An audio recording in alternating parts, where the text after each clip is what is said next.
Hello and welcome to the CDNetworks and Forrester Webinar, How Luxury Brands Can Reach the Growing Market in China Online. Thank you very much for joining us today for our 60-minute webinar.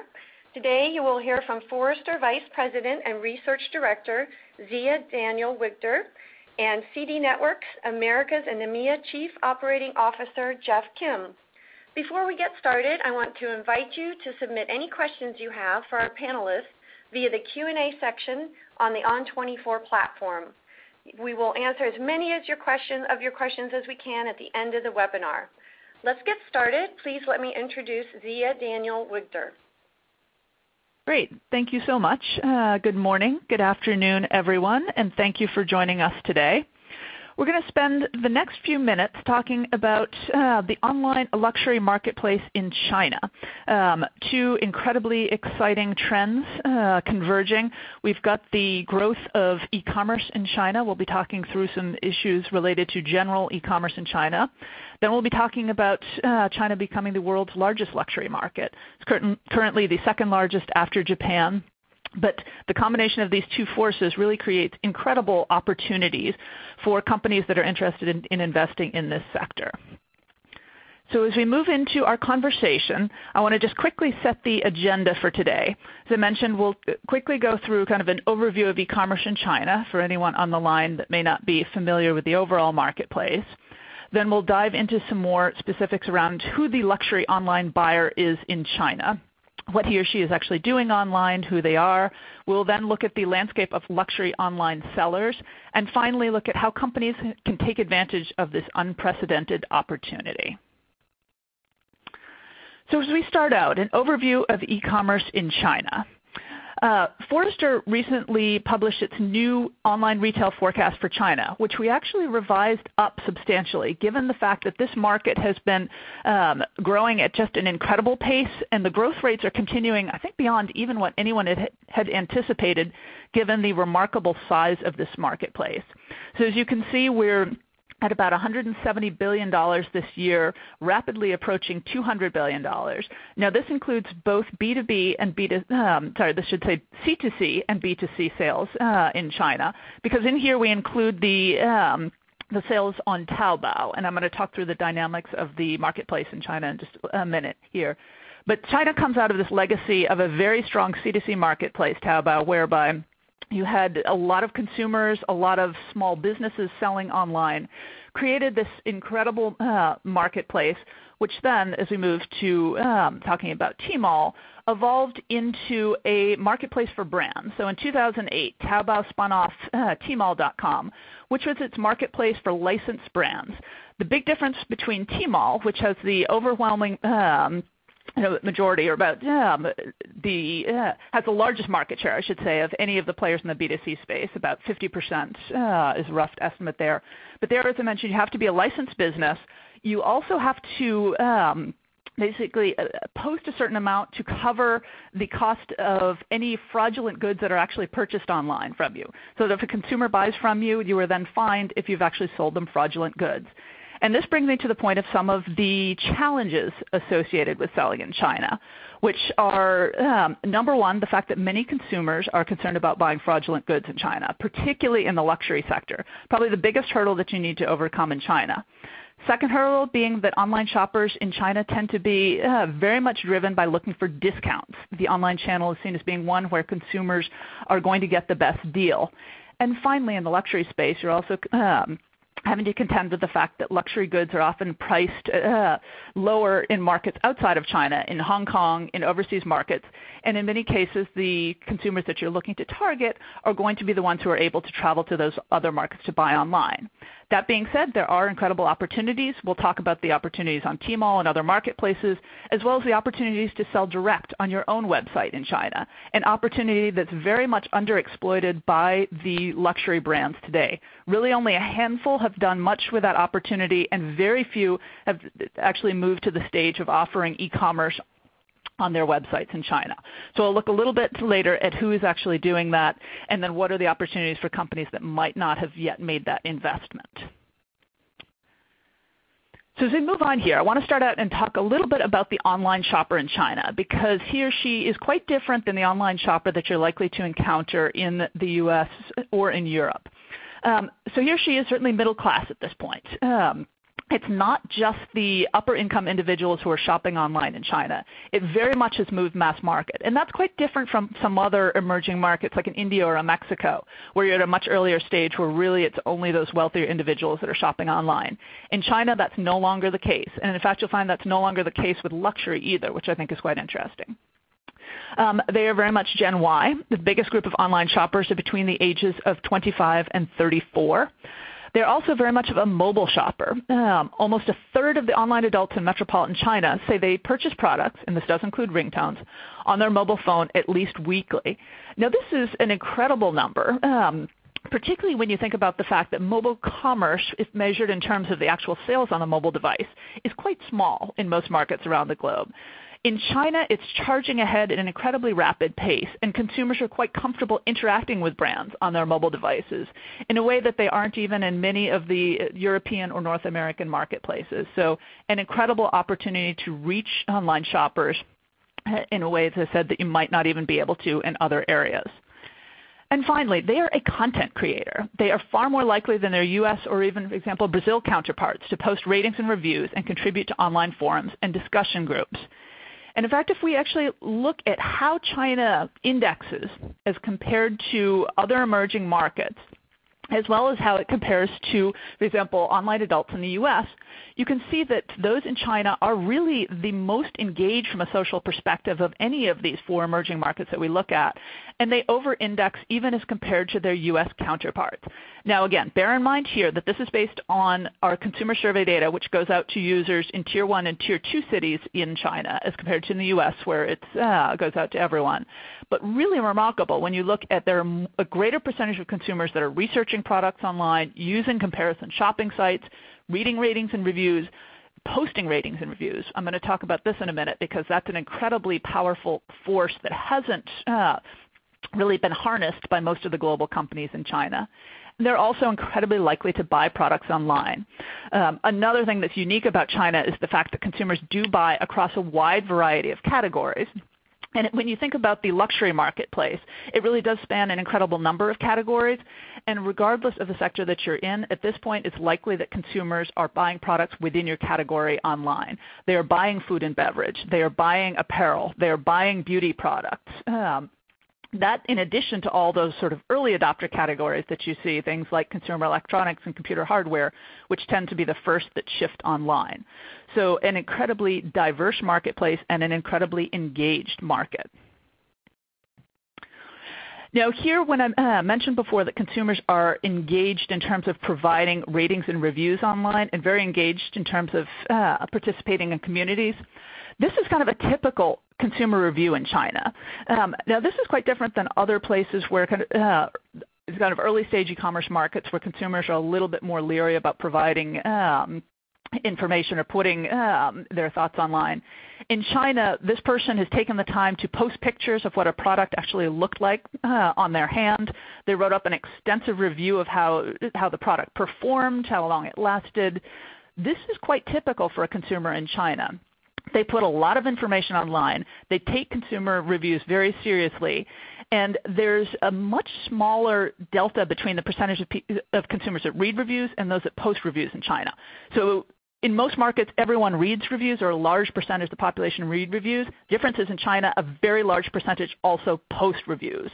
And if we have any European companies on the line, you'll see this is incredibly different, for example, in markets like Germany, where you've got a much smaller percentage of consumers who will post reviews. So take advantage of this. There aren't a lot of companies out there that have done a great job of harnessing consumer reviews, particularly the global companies. The local Chinese companies have done a much better job here. So keep this in mind, and this doesn't just pertain to ratings and reviews. It also can be around communities and getting your consumers engaged with your website. You're cultivating a very elite group of users. Make sure that you're connecting them to other users, because this is a very popular way for consumers to interact in China. So let's move on here just a minute, and we are going to now go through, we're going to talk about some of the specifics of the online luxury shopper in China. just a minute here. So if we look at who he or she actually is, keep in mind they are not all affluent and they are not all in Tier 1 cities. I think there's this misperception that in China, the online luxury buyer is simply going to be the wealthy individuals in those big Tier 1 cities. And in fact, that's not the case. In our surveys, we actually had 79% of low-income online shoppers say that they buy some sort of luxury good. And that's only slightly fewer than the middle-income online adults. So luxury is certainly something that has permeated the masses and something that consumers are turning to the online channel both to get more information on as well as to buy. So you can see about a quarter of all online adults ages 54 and under have actually bought luxury goods in the past 12 months. And actually, online men are an incredibly promising category for brands to target as well. They're even marginally more likely than their female counterparts to have bought luxury goods in the past 12 months. In Tier 1 and Tier 2 cities, they're just as likely to have bought luxury goods. So again, don't just focus on those big ones. And finally, about a third of all online adults in China are saying that they're very concerned about getting fraudulent products. So a great opportunity for the brands themselves to launch e-commerce websites and to start enabling those transactions on the websites because you're helping consumers overcome fear of getting a fraudulent purchase from some of the other sellers, which we will talk about in a minute, for whom this is a much bigger concern. So let's move on and just look at what consumers are actually doing online, because I think this is an interesting slide in that it looks at how different income brackets are actually shopping for luxury online and how they're using the online channel. So what's interesting here in the first set of bars here is that it's actually the high-income individuals who are most savvy about using the online channel and who expect it to offer them a lower-cost option than in traditional retail stores. Because this is true more broadly in e-commerce, that you often get lower prices, even from the same retailer online, than what you would actually get in the stores. So they're expecting something similar in the luxury space. They're also more likely to do a lot of research online, and they may then go to the physical stores and make that purchase, but they're still turning to your website to get more information. And I think this is also where a lot of the luxury brands fall short today, is there isn't an enormous amount of information on the brand, and there certainly isn't a lot of information in Chinese specific to the brand. This is really the opportunity now to educate the consumers in this marketplace about what your brand is, what it represents, what you mean in that particular country. And the websites are actually still relatively nascent, and we'll talk to this in a minute. But again, a great opportunity to do that education even if the transaction is actually completed elsewhere. And then finally, you see in the bottom part of this chart that the high-income individuals are also most likely to actually be purchasing from your website. So again, e-commerce enabling the website is a key element here and a step that many brands have not yet taken. And we'll talk in a minute about those that actually have gone there and then some of the others and where the opportunities lie. So as we move ahead here, what does the landscape of luxury sellers look like in China today? Just a minute here. I'm moving to the next slide. There we are. So in terms of who is dominating from an online luxury purchases perspective, there are actually a lot of marketplaces today. And these are just three examples. And I'm not referring to these three in particular, but in some cases there are marketplaces that are in fact selling unauthorized products online. They may not be fraudulent products. They may be products that were actually purchased overseas and then imported and sold on the website. But not all of the marketplaces that are popular with consumers have the relationships, the direct relationships with the brands. But you need to understand that this is where many consumers are turning to, and that the same product may appear on multiple websites, and that it may not be the brands that are controlling where this actual product appears. This is, as I said, where a lot of consumers turn for their online purchases today. The other thing is that for the most part, there isn't a really luxurious shopping experience taking place on these marketplaces. There's little consistency in terms of how products are displayed. It's not a very immersive experience. It's very functional, which again is a first step, but isn't necessarily where you want to be longer term. But again, presents an opportunity for companies to come in and to provide more of that experience, to provide more of a community, to provide more information on their brand, because in many cases customers are not getting that from the places that they're shopping from today. You're also seeing some brands, some of these marketplaces starting to use Tmall as a sales channel.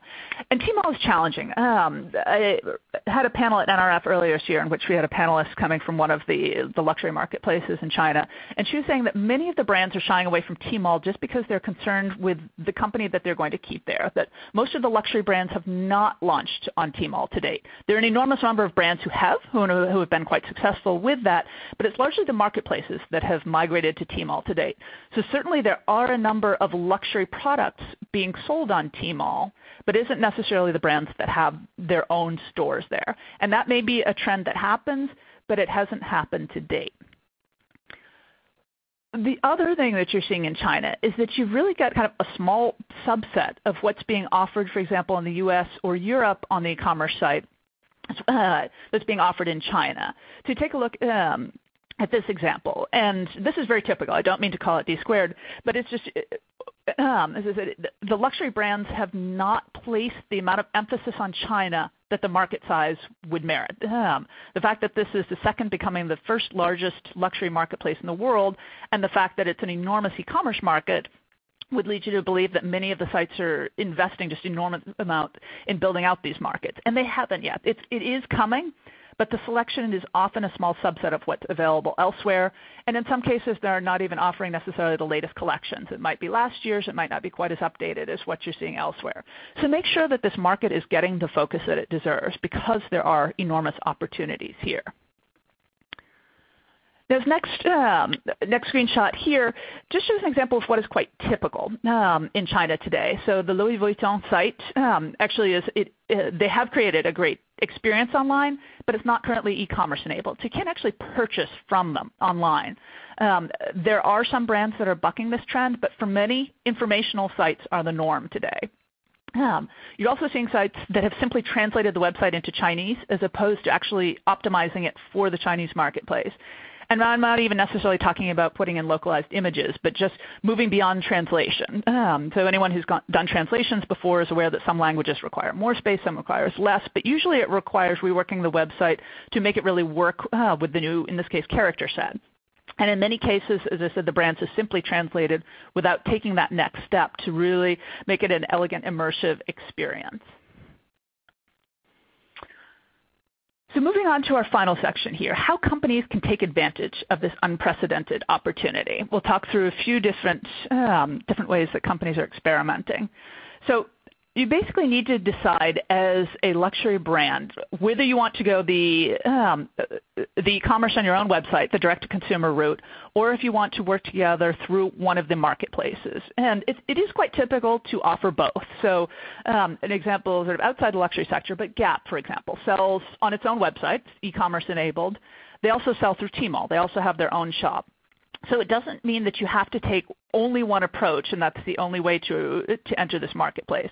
Look at different opportunities, assess the opportunity of actually going with one place that has an existing audience versus trying to build out your own website and your own brand online on your own. Now, in speaking with one of the sort of the global footwear manufacturers selling over there, they said you also need to keep in mind, even if you've got an incredibly strong brand presence in China, it doesn't mean just because you flip that e-commerce switch on your website that everyone's immediately going to flock to you to buy. They're used to buying your products on marketplaces. You need to educate them around the fact that you now can buy directly on the website, that you are 100% guaranteed of getting legitimate products and buying from the website, but that takes a while. That's not something that's going to happen overnight. So it is not build it and they will come. It's build it, educate people, market, and then they will come. In terms of the Tmall opportunity, as I mentioned before, most luxury brands have shied away from Tmall to date. Coach did do a test run on Tmall. They used it for a short time, but they're no longer operating their store there, so just one brand that has actually tested that route. Burberry, one of the most aggressive luxury retailers in terms of e-commerce enabling global websites, they are one of the few that does have a transactional site for China today. That's in addition to many other global markets. Yoox, for example, in China, they're a full-service provider that has worked together with a number of the luxury brands and helped take them online.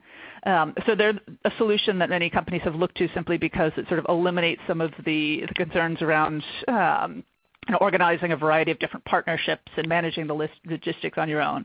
But they've been active in driving a number of brands to start selling direct online in China.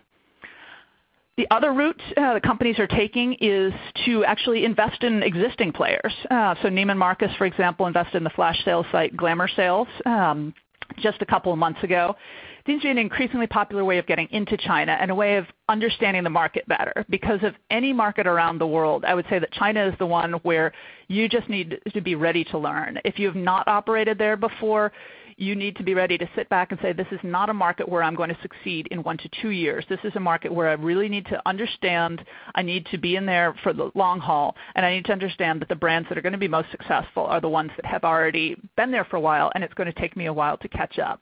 So be ready to do that and be ready to invest if you decide that that's going to be your way to better understand this market. Another example, Net-a-Porter has bought the website Shuka and also planning to launch their own Net-a-Porter offering subsequent to having launched the Outnet as part of this acquisition. So there are brands getting in through acquisition. There are brands getting in through marketplaces. There are brands getting in through selling direct.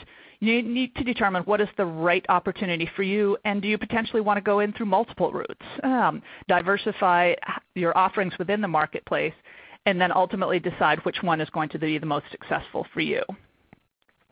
So as we look at some of the recommendations for luxury brands who are going online in China, first of all, make sure you're analyzing shopping patterns and your consumers' response to your brand. You need to make sure you understand where consumers are actually accessing your brand. Is it on the marketplaces? Is it on your own website? Is it largely through your retail stores to date? Really understand that, because that is going to vary quite a lot. You need to consider the masses. You do not need to just cater to that upper income individual in the big tier 1 cities, as we discussed before. You need to think more broadly about it.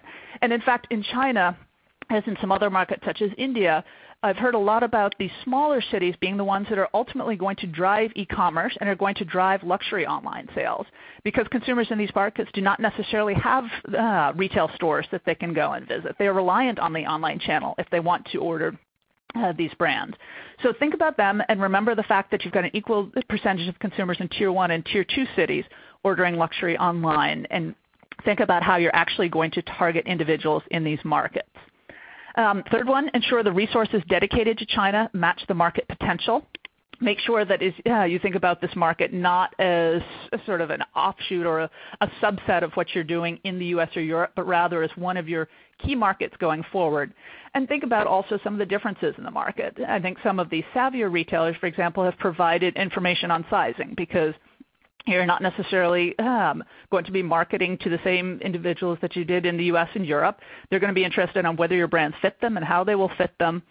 And so you need to make sure that you are educating them and that they are quite comfortable going to your brands, because sizing has been an issue for many of the global retailers that have entered China. And then finally, aspire for the online experience to match or surpass the in-store experience. When we did a report on this topic just a couple months ago, one of the luxury brands that we interviewed said that many consumers in his retail stores said that they had gone online, but they simply weren't getting the experience they were looking for online. So they went to the store because they were looking for something more than what the online channel had to offer.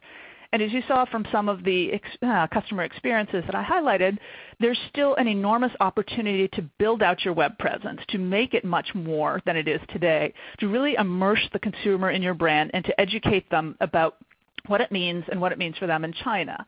So take this opportunity. Move beyond what's being done today. E-commerce enabled sites. Make sure that it is optimized for the Chinese characters, for the local audience. Make sure that you build a community on your website that allows consumers to connect with others that would also identify with that brand, and really just take it to that next step, because it is a market that merits a high level of investment. Just make sure that you realize that investment is going to take a while to pay off, and make sure that you're not just there for the short term. And with that, I will say thank you, and I will hand it back over to my host. Great. Thank you very much, Thea. Now let me introduce Jeff Kim, who is CDNetworks Americas and EMEA Chief Operating Officer. And I also want to remind you to please enter your questions in the Q&A section, and we will get to those at the end of the presentation. Great. Thank you. Hi, everyone. This is Jeff Kim. Just a real quick intro of CDNetworks. We're a 12-year-old multinational content delivery network. We've been helping brands and website owners extend their reach basically extend globally. So we actually help a lot of Chinese customers of ours extend outside of China, and conversely, a lot of American, European websites and brands to extend their web presence into China. So we've been in China operating for about 6 years, and so I'm going to share some of the insights that we have there, as well as some success stories of customers that we've helped penetrate China. Real quick over the agenda, we'll talk about the opportunity, challenges, our service itself, and then end with success stories. I only have one slide on the opportunity because you guys are here basically because you know how big of an opportunity it is. 500 million internet users. It's only 40% of the population. There's another 60% to go. The chart at the bottom is taken from Mary Meeker's recent Internet Trends presentation, where basically China is the #1 growth area in the Internet, and you'll see comparatively the USA is down to 8th now in terms of growth. So using some of our own metrics across all of our web properties that we serve in China, we're seeing roughly 30% month-over-month growth based on unique IPs. So another comparative there, one of the high-flying startups here in the Bay Area, where I live, Pinterest is about that, 30% year-over-year growth. So the properties that we serve that are extending into China are seeing the same types of growth just because of the sheer number of population and the growth phase that China is in. Okay. Zia did a great job of talking about the boom, but here's just another data point. Even though Japan is currently the largest luxury market, China's going to exceed it in short order, and projections say by 2015. So what are the challenges for companies like yourselves? So let's take on the Great Firewall first and foremost, right? So everyone knows this exists. It's a way for China to basically protect its citizens. You basically, as a web property owner and a brand, need to understand and respect the firewall and understand the restrictions, the guidelines, monitor your own content, localize your content, not just from a marketing perspective, but also to tailor it to the firewall. You'll see on the right-hand side there some risk levels, of course, like things like adult and gambling and deep political views of dissent are forbidden. But on the converse side, I mean, China is actually very supportive of e-commerce, enterprise software. They want the market to grow. So these are the markets and the sectors that we serve. And again, China's finding, even with their own ministries of internet technology and their Ministry of Commerce, actually trying to find ways to support and promote foreign investment in e-commerce and B2B type companies. Okay. Some of the regulations, we deal with this. Again, we've been dealing with this for 6 years, initially with customers out of Korea and Japan, and then over the past 2 or 3 years, customers out of America and EMEA. Figuring out how do I get my website authorized and in there. And really, it boils down to this kind of extensive list of things that you need to do. You need to learn, have someone that speaks Chinese. You need to know all the different licenses, figure out what is legal and not legal. You have to have local employees there. Sometimes you need to know, be in touch with the government organizations. It's quite honestly a very difficult thing to do. Okay, even if you put all the energy and effort, which some of our prospects and customers have done, it's still such a changing environment that's hard to know what's going on, to be quite honest. So that's probably the one of the challenges and that many of you have faced. You've hired lawyers and went to consultants and basically asked how to get this thing done, and you're not getting very clear answers. So one of the things that we here at CDNetworks, the value proposition that we offer is to come to us, and we'll figure out what the right way to get your website and your web presence into China is. Some of the technical challenges. As Zia mentioned, your end users are not all in Beijing and Shanghai. They're all in Tier 2, Tier 3 markets, and there's millions of them, and they're growing out in the regions.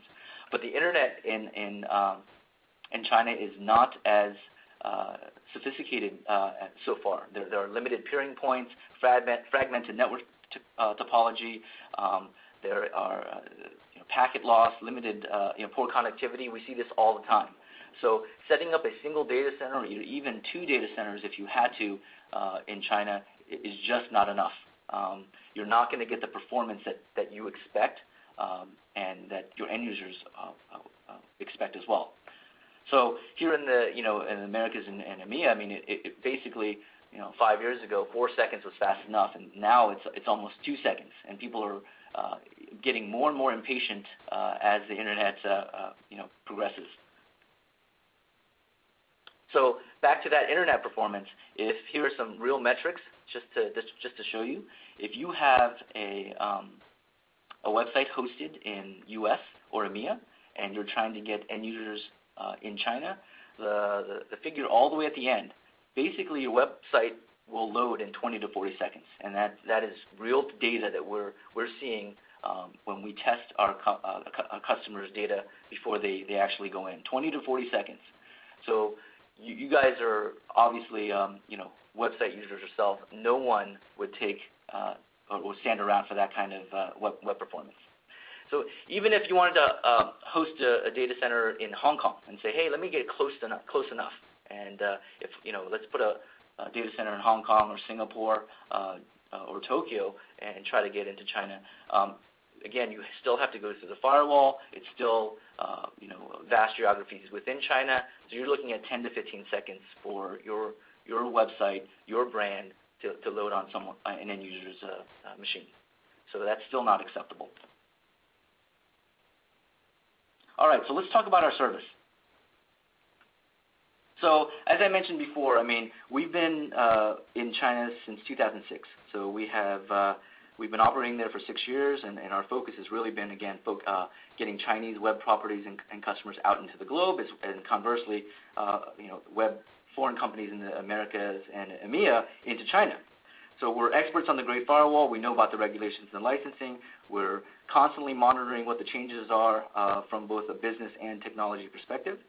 We're experts on web performance. So, at our core, we're a content delivery network, internet infrastructure company that helps websites and web accelerate. We have our own points of presence within China, our own office, our own network operations center. It's all of our hardware, software, all of our intellectual property within China is our own. Okay. Kind of a view of our network map. So we have 25 points of presence within China, and quite honestly, we're growing this all the time, and it really has to do with optimizing and increasing and improving performance there. So I mentioned earlier that 1, 2, 3 data centers is not enough because of the current internet topology out there. So in order to properly get your website blazing fast, it requires, quite honestly, 25 data centers, which is why we have set up these POPs the way that we have. And on top of that, of course, we supplement that with 100 global POPs in areas like Russia, India, Brazil, Australia, the Middle East, so that if you're trying to extend it, not just in China, but in all the emerging markets as well as everywhere else, you can do it with a one-stop shop with us. Okay. Now we get questions a lot of. This is probably one of the things that we get the most questions on, licensing. So we get a lot of prospects and customers that come to us. Again, they've gone out to their lawyers. They've hired local consultants. They've worked with other CDNs or other business partners, and then they come to us thoroughly confused, saying, hey, we don't know. We've heard this. We've heard that. It is not simple, right? So there's a thing called an ICP license, okay, and it's very business specific. And so we need to take a look at your website, come together with you to figure out, is this required for your business? Okay, and that's one of the things that our account executives, our solution engineers will work with you on to figure that out. Okay.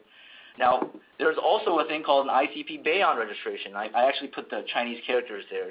So a lot of people get confused. These are two separate things, right? So ICP license, ICP Bayon registration. ICP Bayon registration is a mandatory thing. It's basically it's associated to your website, your URLs, your specific links, and all links in China must be registered. So this is something that CDNetworks works with you to ascertain, to get basically as your local registration proxy in China. So we have the right registration application process. We know how to get this done. Okay. There's also another. So it's not just a single license. There's also a thing called a PSB Bayon registration, which is a completely different organization within China. But this is also a mandatory registration that's required. And then on top of that, there are further industry-specific licenses, depending on what type of business you're in. So if you're a bit confused by all this, it's because it's confusing. And quite honestly, this is what we help our customers do, to figure out exactly what licenses, registrations they require. Okay.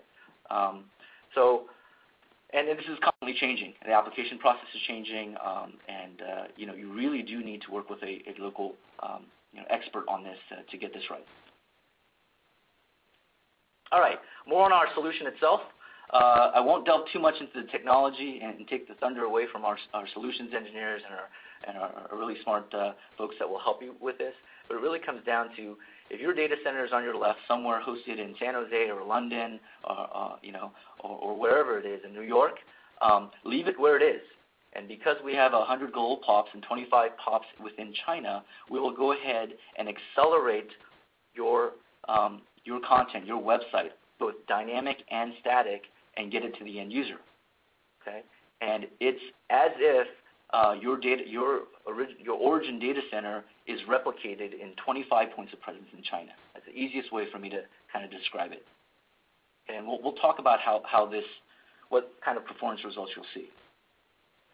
Another view of our China service, again, we have a nice portal. You can log in, see where your end users are actually mapping into or coming from based on geo information within China. All right, some of the customers and brands we serve. Again, we started off extending customers in Korea, Japan, and the APAC region, and for the past 3 years, we've been helping American and European companies extend into China as well. So you'll see a good list of companies there. And at the bottom, actually, is what I talked about before. We help Chinese companies as well to reach out to the globe. So let's get to the success stories. So Zia talked about Net-A-Porter, which is actually a customer of ours. So the Outnet.cn, they recently launched their site in China. You'll see the performance report down at the bottom. So they are hosted in London, and we were seeing results of about 17 seconds for their website and application to load. Which again, they've pumped, all of you guys have pumped in millions of dollars into your brand, into your website, into your web infrastructure, and 17 seconds is just not what you want. We put them onto our China Acceleration service, and we got that down to 3 seconds from all across China. So it seems like magic. In fact, just the other week, we were working with a prospect, and they came and said, okay, how are you doing this? This just doesn't make any sense. And that really goes into what we offer in terms of accelerating both dynamic and cacheable content, and really just leaving your website infrastructure where it is, and we'll take care of the rest about getting it blazing fast into China. Okay, just for your own reference, the little chart on the right is actually different points of presence in China and how we measure compared to their origin. We actually use a lot of you may be familiar with companies called Gomez or Keynote. Within China, there's a company called Network Bench, and they're probably the biggest. They're the largest web performance measurement company within China with the most agents there. Okay. A different case study, this is another luxury brand out of Italy. Same thing, they were getting 19 seconds, and their data center is located in Italy. And we actually got them down to 3 seconds as well. So again, they launched with China, and again, this is indicative of the performance that they're seeing. Okay. Questions now. Let me turn this back to Sharon, and now this will be the open questions for both Zia and myself. Great. Thanks a lot, Jeff. So we do have a few questions. Let me just start with one that's kind of general, and I think both of you could answer it maybe in a slightly different way. But the person asking the question says, it seems like a lot of companies, U.S. companies, European companies, have not actually had a lot of success in China, and what have they done wrong, and what could have been improved? So Zia, if you want to start off maybe from a general standpoint, and then maybe Jeff could answer that from a technology standpoint. Sure. It's hard to say that it was one thing that companies have done wrong because there have been so many, so many different failures along the way. I would say that generally the issues that tend to trip up global companies are first trying to export the same business model that you used in other markets to China. We've seen time and again that doesn't necessarily work. And in many cases, the companies who have been most successful are those with substantial international expertise under their belts before they went into China. So they've already learned to go into markets, to listen, to adapt their products.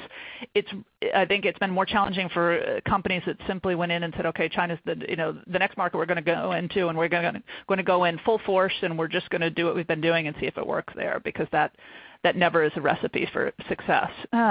The other big mistake I'd say that companies have made is that they don't plan to be there for the long haul. International expansion efforts tend to have multiple year ROIs associated with them. It's rare that companies are successful in sort of 1 to 2 years of launching a new initiative.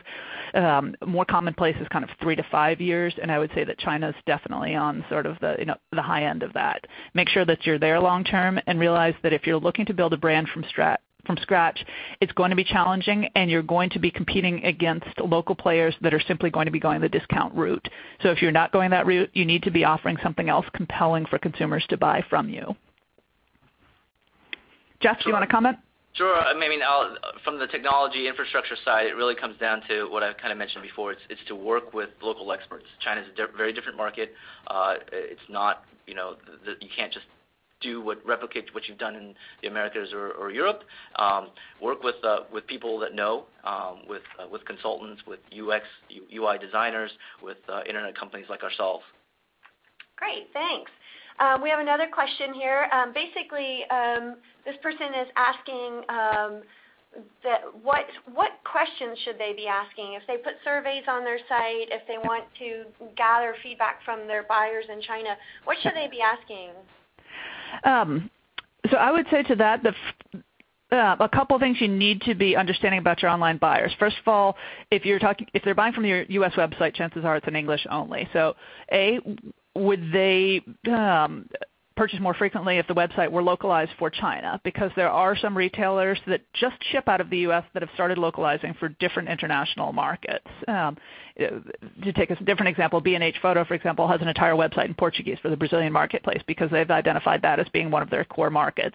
If you're finding that shoppers from China are a really important group of international buyers on your website, ask them if, again, a Chinese language website is going to be compelling to them, because the chances are yes. Time and time again, China is one of the markets at the top of the list where users prefer content in their own language, and given the incredibly well-developed supply side in the e-commerce space, they're very used to having Chinese language content. So that would be the first one. The second one would be around payment methods. Again, you're seeing more companies in the U.S. accept, for example, China Union Pay. You can buy from LL Bean online using CUP. You can buy from the Macy's store in New York using CUP. So find out if offering that type of a payment would appeal to the consumers there, because it's unlikely that a U.S. company shipping internationally is going to be willing to do, for example, COD, cash on delivery. So find out about the payment methods that you might be able to add to your offering that, again, would make it resonate more with your online shoppers in China. Great, thank you, Zia. Sure. And here's a question, probably more for Jeff.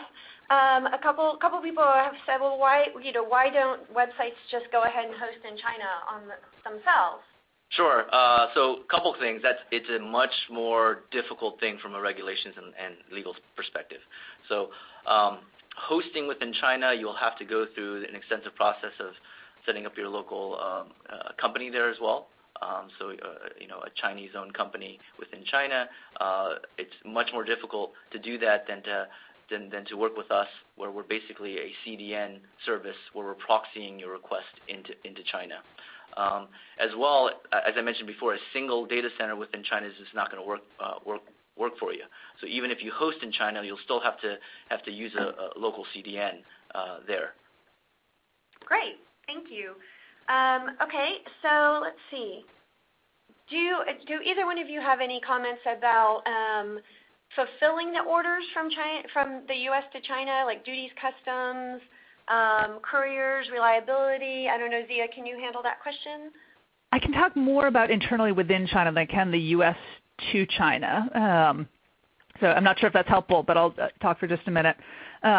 So with most of the retailers that operate in China, a large percentage of them do offer some sort of a courier-based delivery system. It's very commonplace in China as it is in many other sort of big emerging e-commerce markets. There are services that are marketed as kind of premium services,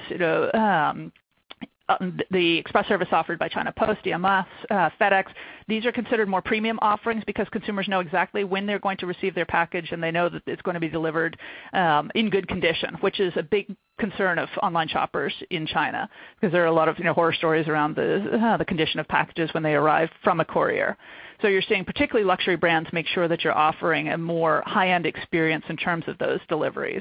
So if you were a brand, I would say, looking to export from the U.S., you would absolutely be looking for the same sort of thing. Make sure that you are investing in local delivery options that are going to be consistent with your brand.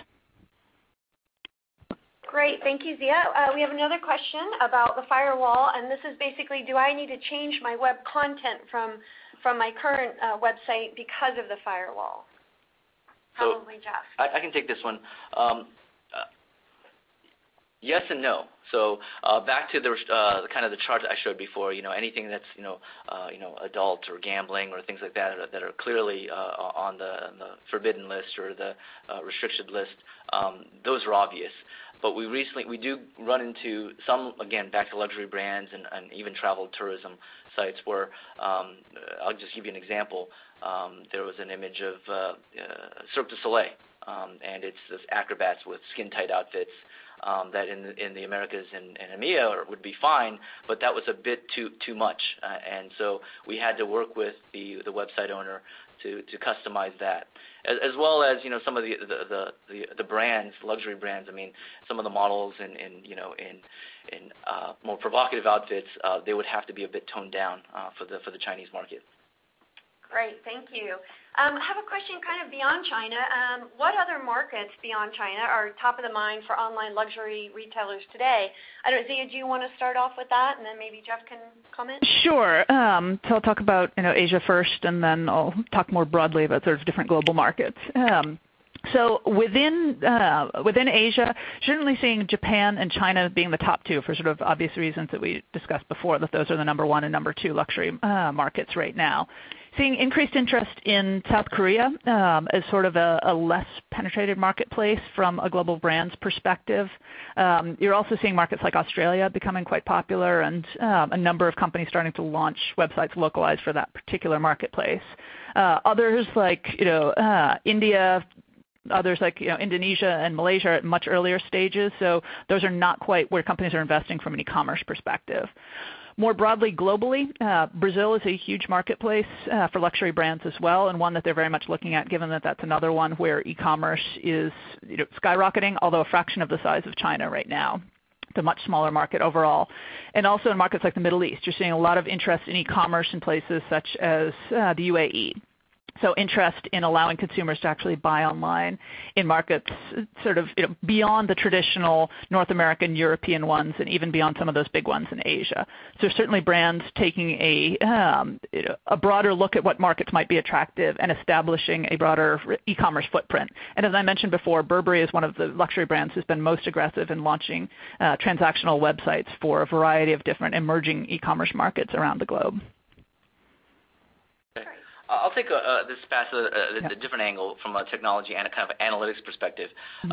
So what's unique, and Z actually mentioned this before in how you structure your website, is that because we have data on how the end users are interacting with the website and how many pages they're viewing, et cetera.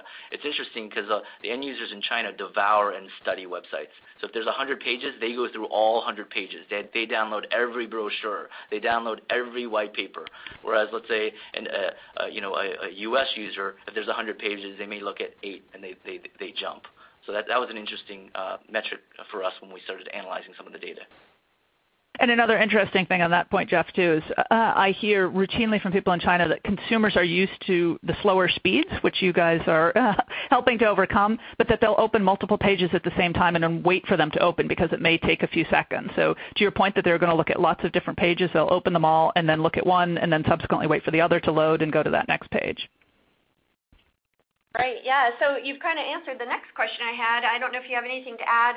How does the online shopping behavior overall differ in China compared to other markets? It sounds like they're much more, go deeper into the websites and look at more information. Any other things to add to that? There are a couple other things that we didn't touch upon. And for example, consumers who are looking to purchase something online do not necessarily turn to Baidu in the way that consumers would turn to, for example, Google in the U.S. or Europe. They would go straight to Taobao, straight to Tmall to actually research that product. And in fact, if your product is listed on Tmall, it's likely not even to appear on Baidu. So it's a slightly different browsing and buying pattern than what you have in other marketplaces. The other element that I touched on is just the sort of the community aspect, which is very strong in China.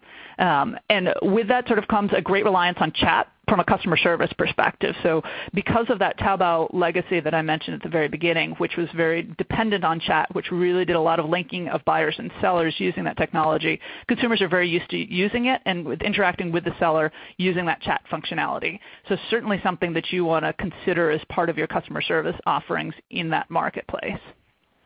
Right. Jeff, anything to add at all? No, not on that one. Okay. And then this is kind of a similar follow-on to that. Is there a differentiation between, young, affluent people and established professionals? Should the language be different? Any comments on that? I think we're at such an early stage with just getting websites translated into Chinese. That would be my top priority.